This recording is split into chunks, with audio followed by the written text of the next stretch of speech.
a little bonus Friday financial news. That is because tomorrow is Veterans Day. I want you to remember that tomorrow's Veterans Day. Make sure if someone in your family or someone you know, respect and love, served, remember that tomorrow is Veterans Day. And for all of you watching, if you served, thank you very much for your service. Mom and Dad, if you happen to watch this, thank you very much for your service. Both my parents served. Dad was a Marine, mother was in the Navy, and frankly, I would not be here if it wasn't for the military, as that is where they met. So, Mom, Dad, thank you very much for your service. Happy to be here. Number two, we got to talk about Jerome Powell and his bipolar behavior. It's actually not that bad, but we'll get into it. How about Stephan? Did you see that Stephan got canceled? We need to talk about it. What's going on? We need to answer a question that I've gotten a couple of times. Who should be at the event in Las Vegas? Obviously, I am very, very biased, but I definitely think there are two people, two types, two categories, two characteristics that have to be there. And we only have 62 seats left, so unfortunately, everyone can't come.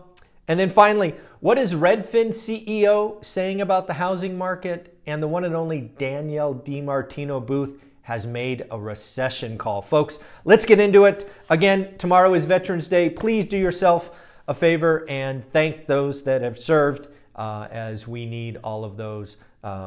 We need to show the respect and love for those that did that service. Okay, let's get into Jerome Powell. We can think of Jerome Powell last week as, happy-go-lucky, kind of measured. He was saying, hey, we've done enough. The market is doing the work for us. Really, last week was kind of dovish. And then what happened yesterday? Well, folks, Jerome Powell was unhappy. He was cranky. And he let an F-bomb drop. I don't know if you saw this, but apparently he was interrupted and he let an F-bomb drop followed by close the door. Yes, folks, he was upset. And basically what happened, it's not a secret. It was the market. Since last week, and you saw it, we talked about it, right? Remember Wednesday, remember Thursday, remember Friday. Mortgage rates dropped almost 0.5%. Folks, Jerome Powell doesn't want to see that. I again think Jerome Powell is alternating between Dr. Jekyll and Mr. Hyde. I think he is doing his best. This is what I think. Jerome Powell is trying to break what happened to Greenspan, Bernanke, and Yellen. What do I mean by that? The past three Fed presidents have been yanked around and pulled by the market.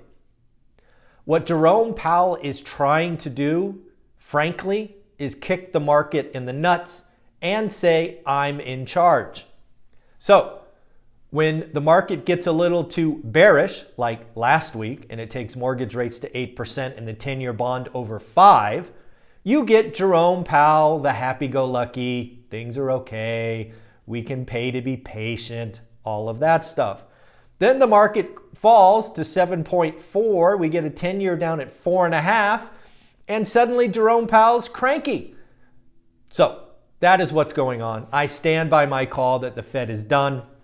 This is just alternating between, a nice, Labrador Retriever and the big bad wolf, right? Based on what is going on in the market. So again, Jerome Powell is kind of acting bipolar, but it's all a plan. He is basically trying to tell the market, I'm in charge, not you. And again, let's not forget, the market is still calling for the Fed for 4 rate cuts, folks, 100 basis points next year. Jerome Powell does not like that. He doesn't like that. He is going to try to peel off those rate cuts going forward. All right, folks, let's switch to Stephan being canceled. Who would ever cancel Stephan? He's just such a nice guy. What the heck is going on? So apparently one of those mainstream media folks wanted to create some fear, uncertainty, and doubt about the housing market. They went into the market trying to say that millennials are being cut out by the Wall Street folks. They reached out to Graham. He's a millennial.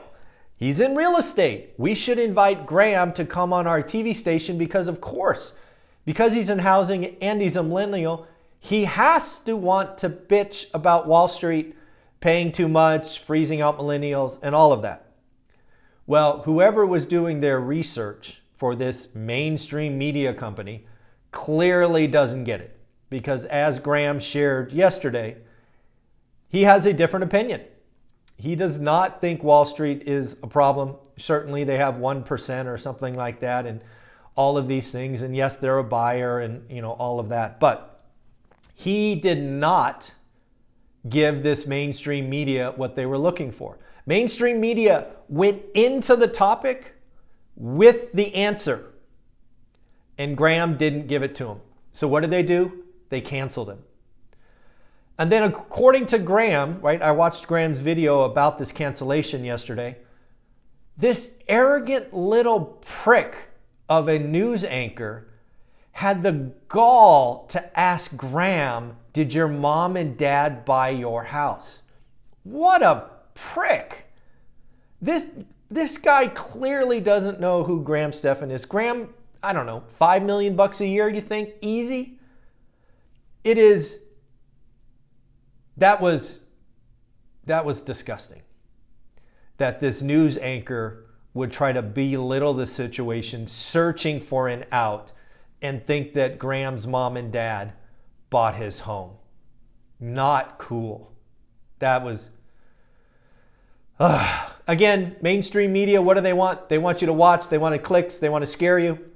Mainstream media gets a topic. They get an answer, and then they try to fill in. They are not interested in the full story. Stop watching mainstream media. We are going to see the creators like myself take over, trying to give you balanced and education, maybe a little entertainment. We don't go in with a biased answer. So again, shout out Graham. I am sorry that mainstream media canceled you. That was very not cool. And folks, if you want, go to Graham Stephan's channel. It was a video posted yesterday. It's only about 12 or 13 minutes. It is disturbing how warped mainstream media is. All right, folks, who should be at the event in Vegas? Again, 62 tickets left, $199. Here's the deal.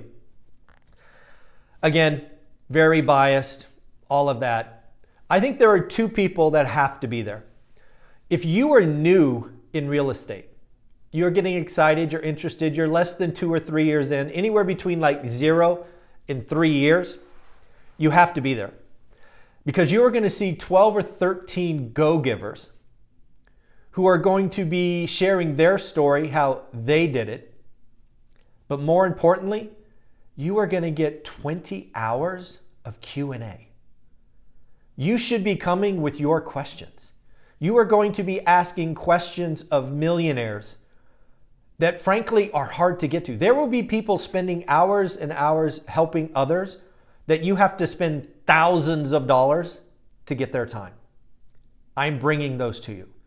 Not only are you going to be able to ask questions, but I promise you, everybody else coming is going to ask questions that you may have never thought of, but think are extremely valuable. You have to be. It's $199. You're going to get 20 hours, a party, a celebration, interaction, all of that.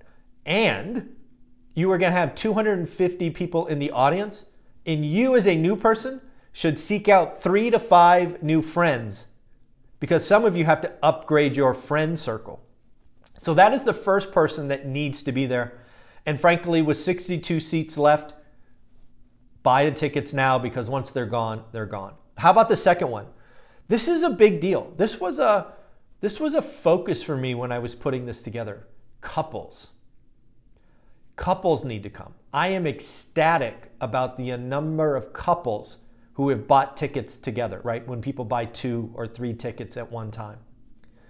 A lot of people have one or the other that's not as motivated or excited about real estate investing.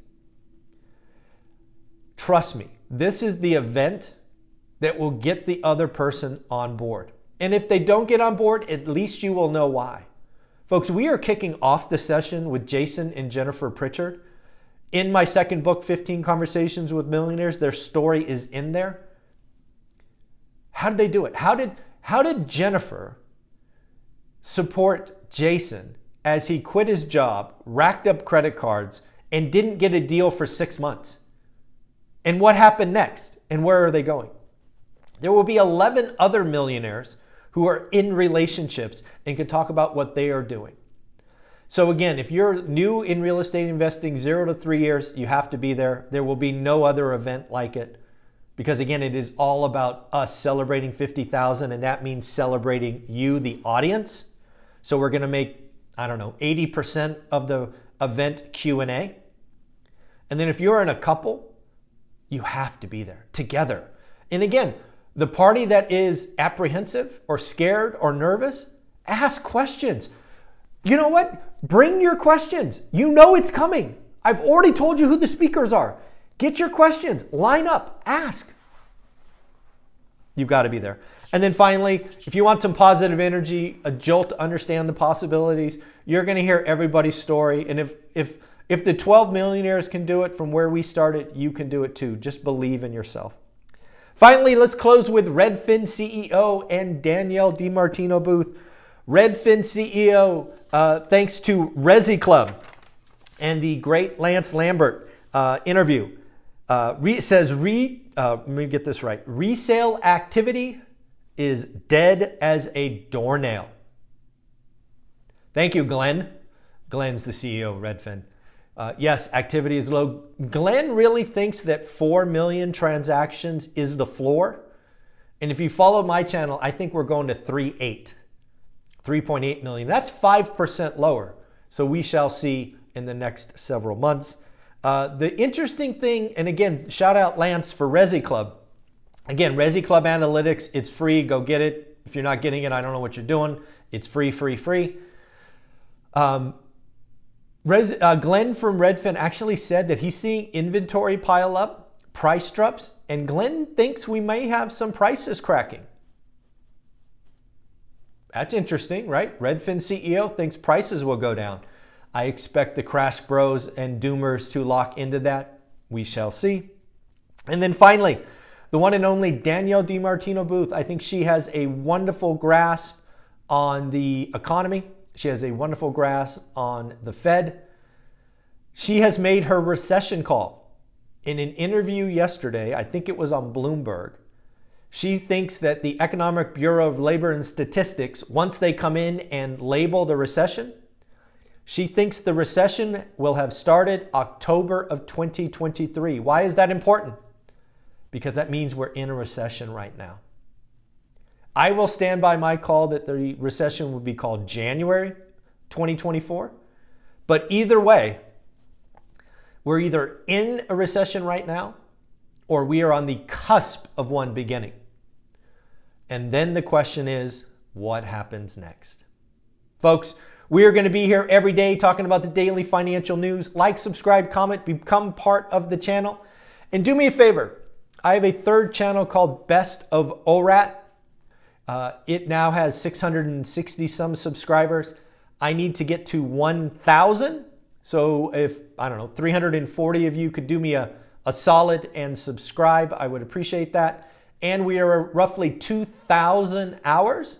So we need 4,000. So I've been loading up some great content, some long interviews and videos there. So if we can get to 4,000, that would be awesome. And then finally, we're mailing out a golden ticket. Yep, the golden ticket. Mark, congratulations for getting your first deal. That is awesome. Again, folks, golden tickets are for your first deal. And these black cards are for your next deal, folks. You can get unlimited number of these, but you can only ever get one golden ticket. Mark, your card will go out in the mail. It's already stamped. Folks, have an amazing day. Remember, you want to be at this event in Vegas. It's $199. If you're in a relationship and the other party is not yet on board, this is the event that will help them get them there, or you will at least understand why. 62 seats left. Buy your tickets, buy your tickets. Let's go. Have a great day. Bye.